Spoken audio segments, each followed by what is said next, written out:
Assalamualaikum warahmatullahi wabarakatuh. Pada kesempatan kali ini, saya coba mempresentasikan hasil pembahasan kasus dari kelompok kami, yaitu kelompok 2, mengenai superimpos preeklamsia. Sebagaimana dipaparkan, bahwa kasus yang terjadi adalah wanita berusia 24 tahun dengan G2P1A0 hamil 9 bulan datang ke rumah sakit pada tanggal 4 bulan 4 2022 dengan keluhan tekanan darah tinggi 160/110 mm Hg, mulas dan keluar air banyak dari jalan lahir belum dirasakan, gerakan janin masih aktif, pasien tidak mengeluh nyeri kepala hebat maupun pandangan kabur. Ibu memiliki riwayat tekanan darah 140/90 mm Hg sejak 2 tahun yang lalu dengan pemeriksaan lab protein urin positif 2. Kami coba bahas mengenai kasus yang terjadi dengan cara manajemen 7 langkah Varney yang terdiri dari subjektif, diantaranya identitas, keluhan utama, anamnesis.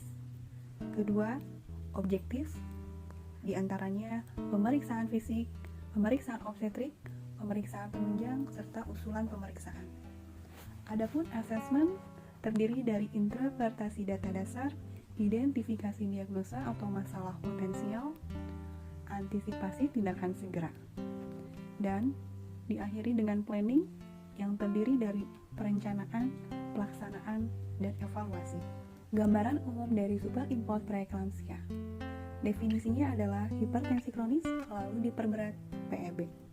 Predisposisi diabetes mellitus, hipertensi kronis, bahkan bisa penyakit ginjal. Terapi yang diberikan terdiri dari terapi antihipertensi dan terapi kejang. Kondisi aterem ataupun infarktut diberikan terapi MgSO4 yang sebelumnya harus tersedia antidotum yaitu CA-gluconas. Penyulit yang terjadi bisa bahkan terjadi udem paru, perdarahan otak, payah jantung, HELLP syndrome, dan DIC. Subjektif. Dari kasus yang telah dipaparkan, kita peroleh identitas, yaitu sebagai berikut. Nyonya F, usia 29 tahun, suku bangsa Sunda, agama Islam, pendidikan terakhir SMA, pekerjaan ibu rumah tangga, alamat Jalan Kiai Haji Wahid Hasyim nomor 20 Bandung. Ibu datang ke rumah sakit, merasa hamil 9 bulan, mulas dan keluar air dari jalan lahir di sangkal, pandangan kabur, nyeri ulu hati, sakit kepala hebat di sangkal, pergerakan janin masih dirasakan. Ibu mengatakan ini adalah hamil yang kedua dan pernah melahirkan 1 kali. Riwayat menstruasi, ibu mengalami menarche saat usia 13 tahun. Siklus normal 28 hari. HPHT tanggal 18 bulan 7 2021. Usia kehamilan diperoleh 36-37 minggu. Sebagaimana disebutkan sebelumnya, ibu memiliki riwayat hipertensi sejak 2 tahun yang lalu. Riwayat ginekologi dalam batas normal. Usia persalinan sebelumnya ditolong oleh bidan usia 9 bulan, jenis kelamin laki-laki, berat badan 3000 gram, jenis persalinan normal, tidak ada komplikasi. Selama hamil, ibu rutin memeriksakan kehamilannya ke bidan dan dokter kandungan. Anamnesis diperoleh pola nutrisi makan 3 kali sekali hingga 4 kali, pantangan makan tidak ada, minum 7 hingga 8 gelas per hari. Anamnesis pola eliminasi BAB 1 kali per hari, buang air kecil 5 hingga 6 kali per hari, pola istirahat, tidur siang 1 hingga 2 jam, tidur malam 7 hingga 8 jam. Dari data riwayat KB sebelumnya, ibu pernah mengenakan KB IUD. Setelah data subjektif kita gali, tahap berikutnya kita coba membahas mengenai data objektif, diantaranya pemeriksaan fisik, pemeriksaan obstetrik, pemeriksaan penunjang, dan usulan pemeriksaan. Dari pemeriksaan fisik kita peroleh kesadaran kompos mentis, berat badan 68 kg, tinggi badan 157 cm, lila 25 cm. Tanda-tanda vital kita peroleh tekanan darah 160/110 mm Hg, nadi 82 kali per menit, suhu 36,2 derajat Celcius, respirasi 22 kali per menit, dengan SpO2 100% room air.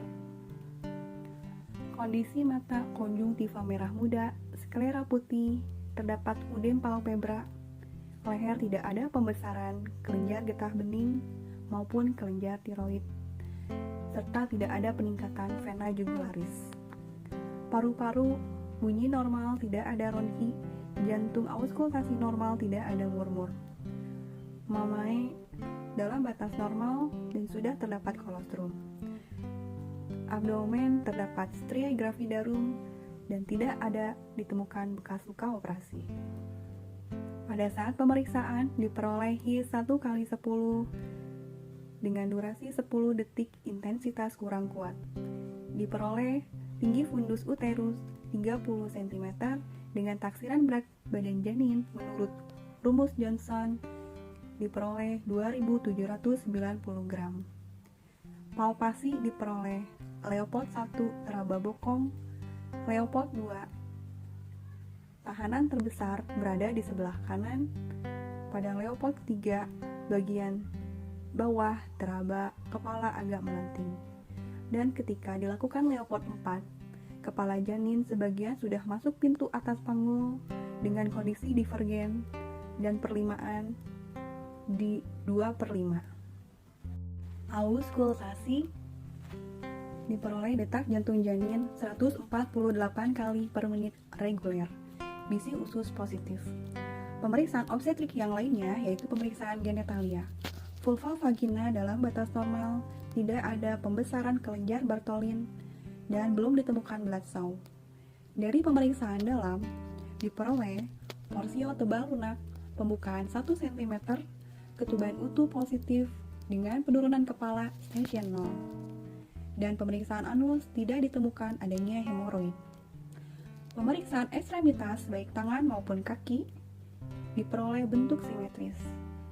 Namun, dalam pemeriksaan kaki diperoleh udem kaki dan refleks patella setelah dilakukan pemeriksaan positif.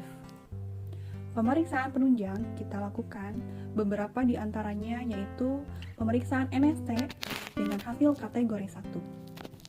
EKG, sinus ritem, dan menepis adanya diagnosa ke arah HHD atau hypertension heart disease. Laboratorium diperoleh protein urin positif 2. Adapun pemeriksaan USG dilakukan dengan kolaborasi dokter spesialis obstetrik ginekologi dengan usia kehamilan sekitar 36 dan 37 minggu sesuai dengan dari usia hari pertama head terakhir ibu yang telah dipaparkan sebelumnya dengan taksiran berat badan janin sekitar 2896 gram. Setelah dilakukan pengkajian data subjektif maupun objektif, maka dapat ditarik asesmen sebagai berikut. Diperoleh diagnosa interpretasi data dasar dengan G2P1A0 parturian 36-37 minggu kala 1 fase laten, superimpos preeklamsia, janin tunggal hidup intrauterin. Identifikasi diagnosa bisa jadi ditemukan masalah potensial dari ibu, kemungkinan bisa ke arah eklamsia, dan bagi janin bisa kemungkinan ke arah IUFD ataupun stillbirth. Antisipasi tindakan segera dapat dilakukan dengan konsultasi kolaborasi dengan dokter SPOG, yaitu untuk pemberian terapi antihipertensi dan pemberian terapi obat anti kejang. Setelah itu, kita lakukan tindakan planning. Planning sendiri terdiri dari beberapa tahap. Yang pertama, perencanaan. Kedua, implementasi. Yang ketiga, evaluasi. Perencanaan tindakan asuhan yang akan kami lakukan. Yang pertama adalah beritahu hasil pemeriksaan. 2. Kolaborasi dengan dokter untuk pemberian terapi. Dan diperoleh advice. 1. Pasang kateter urin dengan memantau jumlah urin. Berikan antihipertensi metildopa 3x250 mg PO. Berikan terapi anti kejang, bisa memilih protap 1 ataupun pretap 2 dengan sumber RSAS disesuaikan dengan advice dokter yang diberikan. Informasi mengenai protap 1 yaitu dosis awal 4 gram mgSO4 20% intravena atau 8 gram mgSO4 40% intramuskular. Dosis lanjutan 4 gram intramuskuler diberikan setiap 4 atau 6 jam. Dari sumber buku panduan RSAS yang lain diperoleh protap 2 yaitu dosis awal diberikan 4 gram mgSO4 20 cc mgSO4 20% yang dilarutkan dengan 100 cc RL, diberikan secara drip dengan tetesan 50 tetes per menit habis dalam 15 hingga 20 menit. Setelah itu diberikan dosis pemeliharaan dengan dosis 10 gram mgSO4 20% dalam larutan 500 cc RL yang sudah dikurangi 50 cc sebelumnya. Kemudian ditambahkan 50 cc mgSO4 20% dengan kecepatan 1 hingga 2 gram per jam, yaitu sekitar 20 hingga 30 tetes per menit. Advis dokter, karena pasien sudah menginjak aterem, maka akan dilakukan rencana terminasi kehamilan dengan drip 5 IU oksitosin dalam 500 cc RL 30 tetes per menit. Ketiga, edukasi tanda-tanda bahaya kehamilan seperti pandangan kabur, nyeri ulu hati, sakit kepala hebat, ataupun gerakan janin berkurang. Inform konsep untuk tindakan terminasi kehamilan, partus per vaginam, dan induksi persalinan. Berikan support emosional dan psikologis untuk ibu, tentunya dengan melibatkan keluarga. Kolaborasi dengan nutrisionis untuk pemberian diet gizi kondisi pasien hipertensi. Observasi tekanan darah, HIS, BJA, dan kemajuan persalinan. Observasi intake dan output, serta dokumentasikan hasil asuhan. Dari beberapa asuhan yang telah direncanakan, maka kita lakukan tindakan implementasi. Yang pertama, memberitahu hasil pemeriksaan dan melakukan inform consent. Kedua, memberikan terapi antihipertensi, metildopa atau dopamet dengan dosis 3 kali 250 mg per oral. 3. Melakukan tindakan obat anti kejang dengan protap atau sesuai dengan advis yang sudah diberikan oleh dokter spesialis obstetrik ginekologi. Dan tentunya sebelumnya dilakukan tindakan kateterisasi urin dengan kategori harus lebih dari sama dengan 30 cc dalam 1 jam sebelumnya.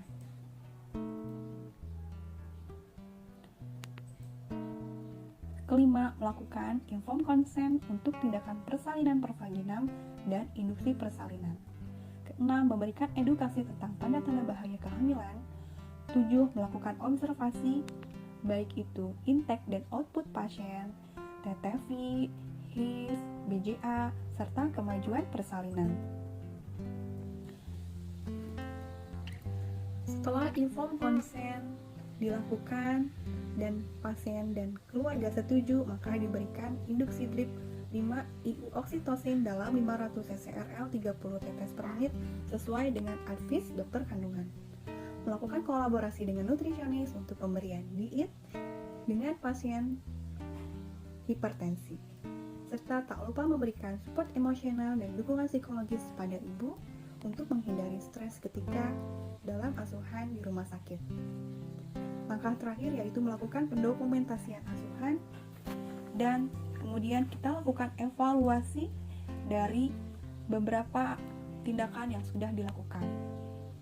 Setelah dilakukan evaluasi, diperoleh yang pertama, ibu mengerti dengan kondisinya. Kedua, obat antihipertensi sudah diberikan, dilakukan pemeriksaan tekanan darah ulang. Hasilnya yaitu 140 per 90 mm/Hg. Dalam hal ini berarti sudah terjadi penurunan tekanan darah. Ketiga, pemberian terapi obat anti kejang pun sudah diberikan. Ibu dan keluarga setuju untuk dilakukan tindakan terminasi kehamilan.